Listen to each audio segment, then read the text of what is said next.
What's up, everyone? This is Trading Shots, where our panelists debate all things CWL, and it's refereed by me.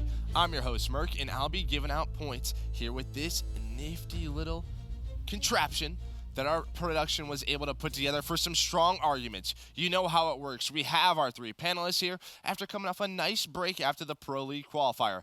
Benson, Nameless, and coming off his first win in his first ever Trading Shots appearance, Pac-Man will round out their crew. Yes, Maven is nowhere to be seen, but we won't miss him. But we'll be mixing up the panelists from time to time to keep things spicy.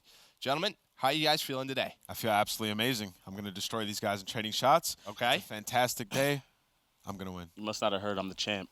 I'm going back to back. Undefeated. You're both undefeated, right? Yeah, All right, so one of you guys is going to have a loss today. Ben, how you doing? I'm going to be the guy that gives them the loss. Yeah, because last time it wasn't the best performance. You know, sometimes you have to let the new guy get a little bit of love, and that was my job. You know, I said we'll let Pac start his career off on Trading Shots with a W. Okay. Ben doesn't exactly have the best So that was track planned, record. actually. That was actually planned. Yeah, It was planned. yeah, that's what we'll go with. All right, guys, let's get it going with First Blood. Remember, First Blood is a free-form debate where anything goes, but I'll be tossing out points from the jump, so are you smart? Here we go. The first week of the CWL Pro League starts tomorrow with Division A competition. Let's have a look at this schedule. As you can see, we kick things off with Red Reserve taking on Reciprocity, followed by ASTRO Gaming versus Midnight. The following days, you'll see Evil Geniuses, Luminosity, Gen G, UYU, all joining the mix. Okay, so guys, all the teams in Division A, who has the most difficult road ahead of them this week? Pac, as the reigning champ, we'll start with you. You draw First Blood. Go ahead. I love hearing reigning champ, by the way. Yeah, I know. I love hearing that. Yep. It's beautiful.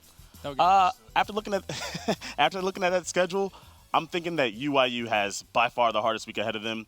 They start out with ASTRO Gaming, your returning champions. Then they go to Luminosity, multiple MVPs on their team, multi-time MVPs on their team, and then they end the week with Midnight, one of the two teams at the PLQ to go 6-0.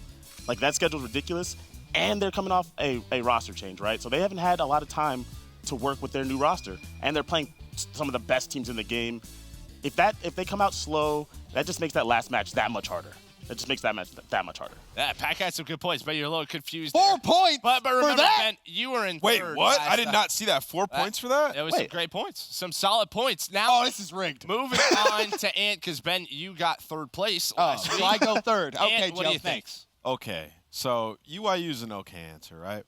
Reciprocity has the hardest schedule. Everybody knows when you have a 4-day week or 4-match week, it's the toughest week, right? They have 4 matches this week. They're going to be playing Optic. They're going to be playing Luminosity. They're going to be playing Red Reserve. They're going to be playing Gen G. These are all top teams. They have to play them in 1 week. They start off the week in the first match of the entire Pro League, which is also very tough. You got all the pressure, all the eyes on you. Reciprocity are going to have the top 2 teams in their division to go up against Tuesday and Thursday.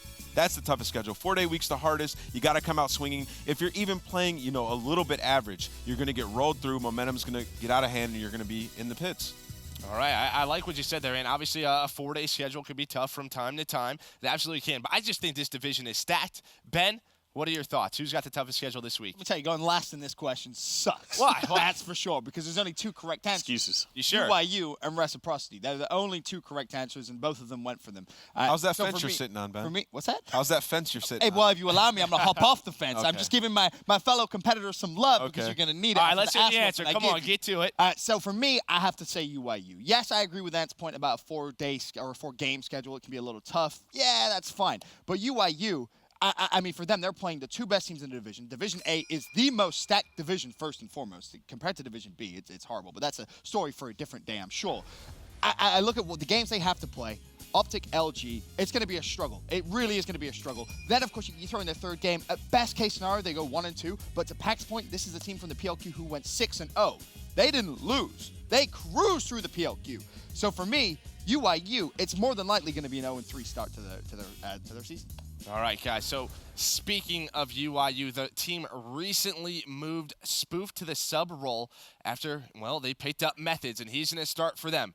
Now, do you guys think that is the right move for UIU? And this time we're going to start with you. What do you think of the move? Absolutely not. I don't think it's the right move for them whatsoever. I think that that is actually incredibly disrespectful to remove Spoofs from that team. He's been grinding years on end. You know, he's been teaming with these guys for a while. He gives some of these guys an opportunity. They qualify, and before he even gets to play a match in the pro league, he gets put as a substitute for a player that didn't even qualify. That is one of the most disrespectful things I've seen done to a player. And now what UIU has done is they've put all the pressure of the community onto their team. All eyes are going to be on them, and everybody's going to want to see them fail now. Spoofs is a great guy, friends with a ton of people in the community, and one of the spokesmen of the amateur scene, and you want to see this guy play, at least get one match, one map under his belt, and he didn't even play bad. He was sitting at a .97. There were 2 players on his team who had a worse KD than him, which is ridiculous for him to get released. Not only that, he's running the Crash character, which means you're not going to get that. You're not going to get that many, damage points to your specialist. You're not going to have a killing specialist. You don't have a cluster. You don't have a grapple. This guy's being a team player and he gets released. It's unacceptable to me. I really like what you brought up, and I didn't think you were going to go that far into it. Just the fact that you bring up the specialist usage, the KD's on the team. You got a lot of points right there. Props to you. Ben, that is a tough one to follow up. What do you think? That's a hard act to follow. He was prepped. You've been doing your research. But I respect it. And to be completely honest, I feel like this is an answer which is very difficult to kind of disagree with. Ultimately, when I look at this, I ask the question, well, did Methods qualify for the Pro League? No, he did not. Did Methods play particularly well? No, not really, in my opinion. I think that UIU team had some potential if they stuck that kind of core 5 together. I think they could have come in and maybe, I'm not saying they would have caused upsets, but there was a potential. Have they theoretically improved their team if you look at talent? Again, that's a maybe. But I think of that small improvement that you would have had, because it is a small improvement, if any improvement at all, isn't worth it. You're losing your chemistry. You're coming in, starting the new season. You want to come out with strong performances, especially considering how hard their schedule is actually going to be. You need the best start possible. And for me, that substitute role, that switch, just doesn't cut it. All right, before we get to Pack, what do you think is the best start possible for them? Like, what do they need to do this week? What do you think, 1 and 2? I think if you go 1 and 2 with that difficult schedule, that's great. If you somehow manage to go 2 and 1, you've exceeded full expectations. And I don't think by changing up what has worked, you're going to be able to do that. Okay, all right. So I like some of those answers there, Ben, especially around team chemistry. Spoof's been a guy they fought so many times to get in the Pro League. He finally does. It's unfortunate. Pack, you're the last one up. What do you think about this move? Now, going last in this question, this one sucks. No, but obviously, like doing that to a player that's grinded with you on your come up, it just something about that just sits so wrong, right? Like, I don't know what UIU was thinking and picking up anyone else really, but if you're gonna do that, there are players where, like, if you get dropped for that player, you can look back and you can just look and be like, all right, well, they picked up Scump, or they picked up Arcides, they picked up whoever this player might be. No disrespect to Methods, but Methods is not that player. Like, you can easily say, what? Like, I deserve this spot over this guy. Like, this is not one of those players that you feel just inherently deserves a spot over you. And that's a great point, because you can look at Priesta as a prime example, right? If Priesta come into that team and you replace, you're like, right. Well, he's probably the best player that didn't qualify, right? Like, yeah. Come on, let's accept that. Let's be honest. It's a tough Accept L. I worked my ass off, but it's a tough L. But I actually really like that point. I don't think Methods All I make is good one of points, those man. players. All I make is good points, so I'm That's why champ. you're the reigning champ. All right, so you guys don't think at all that they will improve with Methods. Obviously, we haven't seen them too much, but you're all thinking that. Okay, hold on. I think that they could improve. Yeah. It's just going to take time. Okay. And I think that they could have waited, UIU as an organization could have waited until the first roster move period to see if the team that just went 5-1 was good. Like, why not wait and see if this team, this unit that you have that has shown that it works, can succeed at the professional level? Why make a switch beforehand? Now all you've done is put more pressure on Methods and the rest of the teammates. Now as soon as they start losing, which they will because their schedule is hard, once they start losing, they're going to be second-guessing everything. All right, let's take a quick look at the scores so far. And as you can see, that's going to put Nameless in the lead. So they'll be up first for Quickscope. But, I mean, Ben, Pack, you guys aren't far behind. And, yeah, we're showing off those show wins. We're going to be watching those all year long. Pack, you got one. You feeling good? Back-to-back, I already told you. All right, he thinks we're going back-to-back. All right, coming up for Quickscope, it's a hard 30 seconds to give me your best answers for this rapid-fire round of questions. Looking at both divisions, we're going to play a game of over and under for total wins for the entirety of the Pro League. Based on win percentages from Stage 1 and 2 of last year, we have made a statistical prediction. Panelists, you tell us if the teams will win more or less than that amount. Here we go. We're going to take a look at our top 4 from Las Vegas, starting with Optic Gaming. We put Optic at 17.5 wins. Nameless, as I said, you're up first. You're in the lead. Go ahead. I think Optic Gaming will get more than 17.5 wins. You think 18 at the minimum? I think at the minimum. And the reason being is I think that Optic is extremely dominant right now in this game. They had a close series versus Splice at Las Vegas, and I think they've gotten a lot better since then. I think Splice was playing up to their potential, one of the only teams to test them. I think E United has been on a downhill spiral, and I think Optic Gaming will clean house in that division. I don't think there's a single team that can contest them in there. I think Luminosity will get destroyed by them at their current state, and I think Optic's gotten better. Online, the players have been going off. Optic has been winning the tournaments online. They look amazing. All right, as you said, they've been winning a lot of those online tournaments all year long. Pack, you're in second. What do you think? Over, under for Optic? What you going with? I'm going with less emotional appeal. Last season, I believe Rise went 13-1 first league. Right. And I think Red Reserve had the most wins at 11 the second league. It gets harder as it goes along. 13-1, like that's going to be hard to replicate. I think they just have too many losses early on, or even and in the second half it just gets harder. There's more parity across the league. I have to put Optic at under, but that's just because I'm respecting the competition around the league. I think it's going to get harder as it goes along. 18-4 is just such a strong record. I just can't see them doing that.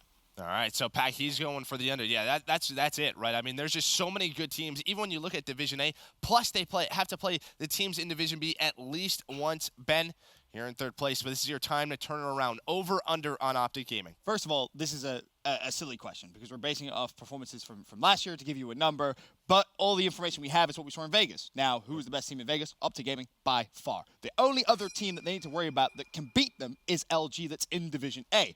Are they going to beat LG? Absolutely no shadow of a doubt there. Why? Because Optic Gaming have just been better. And here's the other kicker. While the PLQ was going on, who was Optic playing against? Who were they practicing against? Well, the other 3 teams in the top 4. What does that mean? They're only going to get better and better and better. Division B, no one touches them in Division B. Optic Gaming, over. You don't think Splice, United, Nope. nobody touches them at all? No, here's the thing. And hold on. 22 games. You see them losing four games? Hold on. I just think it's a very long year. I think 18-4 is going to be very difficult, especially in Division A. I don't think you're giving the teams enough credit in Division A. You have teams like Red, teams like Reciprocity. And one more thing nobody brought up. Hey, Pack, with TJ, didn't he have some off matches, especially in the Pro League, would take some games off? TJ does not care when there's less cash on the line. I'm just going to say it. Hold on. No.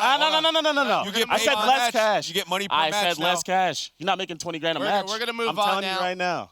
But TJ I'm plays just better when saying, the cash it's on going to the be line. tough. It's It's a long year for Optic Gaming. We'll see what we can do. But we're moving on to E United. They were our runners-up at CWL Vegas. We're going to put them at 16.5 wins. Pack, over, under, E United 16.5. I'm going under again. I just think that that's such a strong record. So you're putting them at 17-5 if you're going with the over. Their division, I feel like they're one of the teams that might sleep through their division a little bit and just like edge it out. They usually get stronger as it goes along too. Like at least Clayster in general and his teams. Last season they picked it up towards the end. I just think they're going to start out slow. That's going to put them over that 5-loss barrier that they need to be underneath. Ben, what do you think about E United? Over, under on 16.5 wins? I'm going to have to disagree. I do think they go over. And here's the reason Think they go why. over? I think they go over, and here's why. In every division, there has to be a couple of teams which do perform well. And I look at Division B and I think, well, it's definitely the less stacked division. And E United has shown us from Vegas that, bear in mind, that's what we're going off. We didn't see them at the PLQ. We've seen them online. We've seen them at Vegas. They were a fantastic team. I think they're comfortably one of the top 2 teams in Division B, as rightfully they should be. And arguably, you could say maybe one of the better teams. I mean, maybe number 1. I think that's a tough argument to make. But you could theoretically make that argument. But I look at the weaker teams in Division B, and I think that's where they comfortably come out and beat. Ben, so you looked at Division B. I like that. You took it from a different side. Ant, what do you think about E United? 16.5 wins, over or under? Under 100%. And here's the reason why. I think E United, they have a ton of tough matches, even in their division, right? You got Heretics coming in your division. They looked incredible in the Pro League qualifier. You got Envy, who's gotten a lot better. And you got 100 Thieves, a team that's actively trying to become a better team. They're adding good players to their roster, and they're going to be a lot better. So let's say you get, 4 wins in your division. Or 4 losses in your division. You think you're not going to lose to Optic? E United right now will get destroyed by Optic Gaming. That's already 5. And that's chalking up, you're going to lose one more at some point during the league. It's just going to happen. You're going to get lazy. I think they go under. Yeah, I think a big thing with United, even if you look at the past pro leagues, right, guys, they like to put a lot of stress on themselves. It always comes down to 1 or 2 matches for them to make playoffs. They are a very stressful group, but coming up, we're going to take a look at Splice. They were 3rd place at CWL Vegas. We put them at 15.5 wins. Ben, starting with you at Splice. Over, under with Splice. I'm amazed that they're as low as that, as 15.5. That's very, very low. I think that's the one obvious one, which is almost a guarantee to be over. You go back to Vegas. Could Splice have beaten Up to Gaming? Yes. Yes, they could. They should have beat Up to Gaming. They were going toe-to-toe with, right now, the best team in the game. Have they improved online? Yes. Yes, they have. You look at their division as well, Division B, it's going to be a comfortable ride for the most part. United, the biggest competition. Then you look at the other division. Their games against Division A teams, obviously, Nameless brought up a point about who they're going to play. Up to Gaming, they can beat them. If they're the titan of that division, they can win that game. All right, so Ben's going with over. Nameless, you're up next. Splice, over, under 15.5. What do you think? I think they're going to be over. One team has to do it in the division, and I think it's going to be Splice, right? Like, there's always one team that's pretty much dominant in the division. I don't think it'll be United. I don't think it'll be Envy. And my next choice would be Splice. I think that they played to their potential at Vegas, but I do think that they can do that again, possibly, given some work. I don't think that they're quite as good as they were just by watching them play, but I do think that they'll be very good. I think they'll wipe the floor with most of the teams in the Pro League. I think they'll struggle with Optic Gaming, maybe Luminosity if they get a little bit better. All right, so and also going with above, he thinks that's going to be the 1st place team in that division. I think I kind of agree with you. A lot of young talent. They look stacked. Obviously, they got 3rd place. Pac, I know you're a big fan of this team. 15.5 wins. What do you think? I'm going to put them at the under. I'm What? going for the under. Negative points right Listen now. to me. Hold on. Listen to me. 15-7 exactly. All right? Okay. This is all going to rely on Envy and 100 Thieves becoming better squads than they are right now. Envy just went 6-0. They're looking a lot better. They have Hook on the team, one of the better players in the league. 100 Thieves cannot be worse than they have been, and they picked up Priesta. I think that the middle of that division is going to become a lot harder than people thought. It will. And I think that's going to make it a little bit harder. Then they have to go over to the other division and play Optic and LG. I could see them losing 7 games. And before we move on to LG, I just got to ask you one question, Pat. Do you think Splice is a team that at times can maybe just underestimate some teams? I think they can underestimate teams, and I also think that there's times when they just come out and they come out extremely flat. Yep. Like I've watched them in a couple of these tournaments, and you'll ask them why they lost, and they're just like, we just weren't shooting our guns straight today. Okay. And like for that to be one of the things that could put you over that little hump. All right, so now we're going to take a look at the last team who is top 4 at CWL Vegas. That's going to be Luminosity, 14.5 wins. And this was your guys. These were your team to win. CWL Vegas, 14.5. Over, under, what do you think? Okay, I got to be realistic, right? I think they're right on their mark, but if I had to pick, I would say under. And the reason being is that they just haven't impressed me, man. Like, even at the last event where they did get top 4, it was pretty much just gunless going absolutely off with contributions from players like Classic and Formal on the last day. But Luminosity, they're not very impressive. I mean, I played them in an online tournament. I beat them, for God's sake. Like, you can't be letting that happen. I'm sitting up here on a desk, and it's like, come on, man. Like, I think that they'll be right on their mark. I think where's the improvement for Luminosity? That's the big question. Well, Pac, LG, over, under 14.5 wins. What do you think? I'm going over. I have too much faith in the roster that they have, right? I think that John is going to improve. We haven't seen the John that we've seen in the past yet in this game. John's going to get a lot better. They have Gunless on their team. Formal is actually playing really well in this game. And we saw that Slack didn't perform up to his potential. I think that Slack's a very good player, very consistent player. He performs a little bit better going forward. That team could easily get 15 wins, 16 wins. You never know. If they hit that potential that we thought that they could reach at the start of the season, they could end up being a top 2, top 3 team. I think they absolutely can. I think when you look at this roster, just talent from top to bottom, when are they going to click? That's the big question. Ben, it's your last chance to get some points. You're in 3rd place right now. What do you think? Over, under for 14.5 wins? This is by far the hardest one. They're right on their mark to Ant's point, but I feel like it's going to be under. I look at the division they're in. It's the most stacked division. There's a higher chance of them dropping games, and that's what worries me. Are they MVPs? Absolutely sure. Did they play like MVPs? No, not at all. And that's what you're basing these predictions on, what we've seen so far. When it comes to the cross-division play, that's what's really going to bite them for LG. That's where I see them dropping these games, because I think going into them, they're just not going to have that mentality, which is going to be needed for them to go over that benchmark. So you're just thinking it's not enough. I don't think it's going to be enough, man. Gunless really didn't don't. play like an MVP. Did you just say that? Yeah. It requires all 5 players. It's 5v5. Gunless did play like an MVP. Gunless played great, but is Gunless going to win you 14, 15 games by himself? No one wins by themselves. Exactly, It's a 5v5 game. But to say that no one on their team played an MVP is just false. You're saying so if you put Gunless in Dash's spot, they don't win? They definitely win. Yeah. So you're telling me he didn't play like an MVP? That's Played just incredibly well at Vegas. Last point, guys, I think you missed with LG. I feel like a good amount of those players, though, get better with time, right? I think really the first and second stage, they might struggle, but come that third stage, if this roster is still all intact, I think that's where they'll really thrive towards the end of playoffs. But that's going to do it for Quickscope. Let's take a look at the standings. And as you can see, Ant, you're still in the lead. But also joining him, that's Pac-Man. So unfortunately, Ben, once again, you will be dismissed in shame. You got any last thoughts? Yo, back-to-back, third place. You're not going to be smiling. At least one of us is going back-to-back, for sure. No more. That's going to be a frown. Back-to-back. I'm back-to-back. If I go back-to-back, now you have to go back-to-back. Don't let this imposter win the show. Imposter. Who? Ant? Yeah. He's imposter. He's won on trading shots before. Didn't count. As you can see, it's down to 2. We keep it simple here in the grand finals. 1 question, 1 answer, and 1 rebuttal. That's it. As a reminder, I'll be dishing out these sweet, sweet points for the answers that interest me the most. So know your audience. Again, the winner will get to enter the Smack Talk Winner Circle presented by ASTRO Gaming. The dust has settled after the Pro League qualifier. The subs have been picked up, and we know the rosters for this new season of the CWL. That's about to start tomorrow. The question, with everything we know right now, it's a loaded question. What team is going to walk away as the Pro League winner for 2019?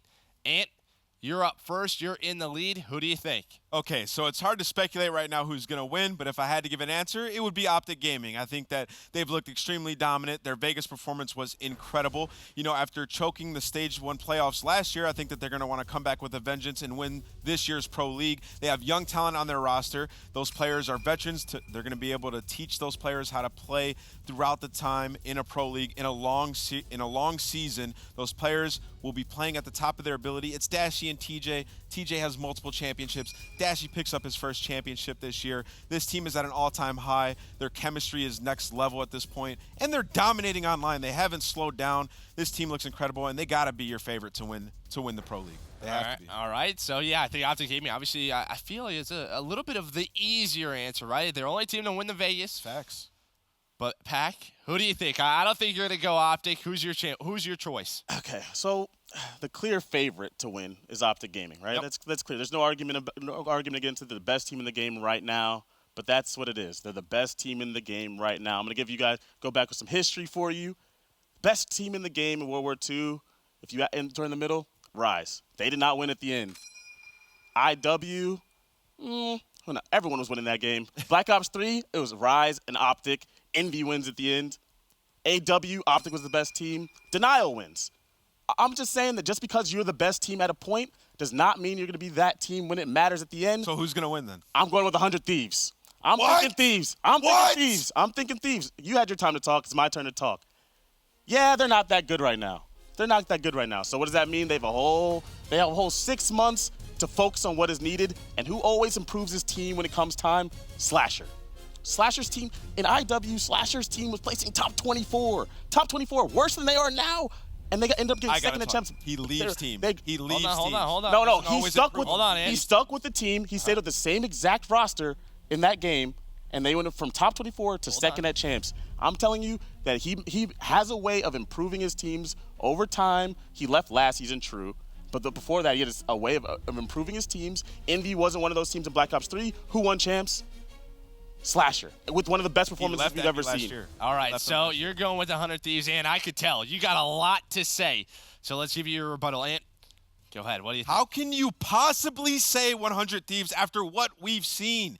They were getting 50-point clubbed at Las Vegas. They were getting beat by teams of players that they've They've never even watched play. They didn't know anything about them. They were getting destroyed by them at the Pro League qualifier. They barely qualified top 2. They should have had to go to the bracket. They're lucky that they're in the position that they are right now. They pick up a player who didn't even qualify on his own team, and you expect him to win the Pro League season when we have teams like Splice, when we have teams like Optic, we have teams like EU and LG, for God's sake, and you think they're going to be able to just consistently beat them over the course of a season and then win playoffs? I think 100 Thieves is more of a team that's going to maybe make a play for COD Champs later in the year once they make maybe one more roster change. But right now, for the foreseeable future, there is no chance in hell I would say 100 Thieves has any chance at winning a championship, let alone the entire season. You did a lot of yelling. You did a lot of yelling. You Yeah, did a lot of but yelling. 'cause You did a lot of yelling. What did you really say, though? All you said was, they're not playing well now. They have no chance. Okay, guess who won last season? Evil Geniuses. You were on that team. Okay. You are sitting here with They made me. changes. Nobody would have predicted EG to win. You were sitting up They there. made 2 changes. Now you're Hold on, here. hold on. No. You're a big You were sitting up proponent. there. Oh, now let you're him sitting here with me. Let him speak. Okay, Go go ahead. You were Pac. sitting up there playing. You didn't even qualify for the league. You lost to Epsilon to make playoffs. EG didn't even make the playoffs, and they won champs. Teams grow. Teams grow, and you're just taking that whole growth process out and looking right now. The question, who's gonna win right now? If champs was or if Pro League Finals was tomorrow, Optic would probably win. Probably. But it's not. It's 6 months down the road. You don't know what's gonna happen. You have to let these teams grow. You can't just say, oh my gosh, they're not playing well. They got 50-point club. They got 50-point club a month ago. Not 7 months from now. Okay, listen. You don't think that they're gonna learn how to rotate in 7 months? The points that you brought up is just it's not even close to the same. Our team was 1 match away from making playoffs, and That's we a didn't horrible make it. team. Okay, that's true. That's fine. Sure, maybe that team is a horrible team, but that has nothing to do with 100 Thieves. 100 Thieves. First of all, it's 5v5 now, so when you change your roster, 1 player isn't going to make you that much better. You got to change 2, and a fundamental issue on their team is their SOG players. You have Priesta running a SOG. You move over Kenny to a Maddox. You expect him to just magically learn how to run a Maddox? You expect him to just magically learn how to play the game? Maddox is the easiest gun to use in the game. You can kill from any spot on the map with a Maddox. You can kill anyone anywhere. Does he still not have to learn it? Okay, and he has 6 months to learn how to use a gun. Okay, yes, are you saying that Kenny cannot possibly learn how to use a gun in 6 months? First of all, 6 months isn't when playoffs is. Playoffs is in like 4 months. First of all, and second of all, if Kenny doesn't learn how to use a Maddox in 4 months, all right. So let's take progression, right? So and they'll pick me up to run the Maddox if you can't figure out how to run a Maddox in 4 months. At a faster rate than Optic and Splice are. Are these teams just going to stop getting better? Well, yeah. When you're at level 100, you progress slower than a team that's at level 70. Okay. That's natural. That's what. Have you ever played Pokemon? Fundamental issues. Fundamental issues. You got Slasher, you got Octane, 2 main ARs. How do you fix that fundamental issue? We'll figure that out, and those are the that's 2 best it. players. Let's take a look at the scores. Some strong arguments on both sides, but Ant, with that early lead, was able to hold on. And as you can see, that's going to make Nameless our winner for this episode of Trading Shots and the recipient of the Golden Headset and a place in the Smack Talk Winner's Circle presented by Astro Gaming. Nameless as the winner for the week. Get your prize of 60 uninterrupted seconds to say whatever you want to whoever you want. Put on that golden headset. Your time starts now. It feels good.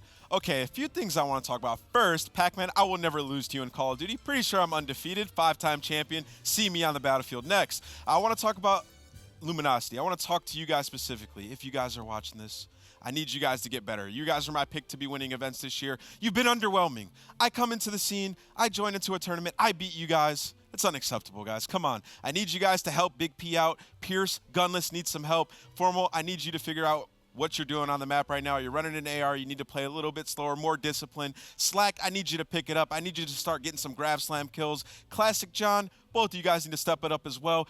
Gunless needs some help. I need you guys to win an event. Good luck going forward. I'll be looking out for you guys. All right, so, Ann, I like it. You go right for Luminosity. You want them to step it on up for the year. Again, are they your team to win for the Pro League as well? You think LG could do it? Not just yet. I mean, I can't predict it. I think they have the potential. They're one of the best teams in the game when they're playing on form. But like I said, if I have to pick, I'd pick Optic. But if LG won, wouldn't surprise me. All right, and again, I mean, they just lost to you, so that is not a good sign at all. But after this show, let's take a look at the total standings so far of the year. Again, we're going to be tracking this all year long, and as you can see, Ant able to pick up 1 show win. He's going to tie Pac-Man, Ben, and Maven, the two old guys with 0 show wins. And that is going to do it for us here at Trading Shots. Don't forget, Pro League starts tomorrow, and make sure to tune in to see how these panelists do on their predictions. Thank you all for watching.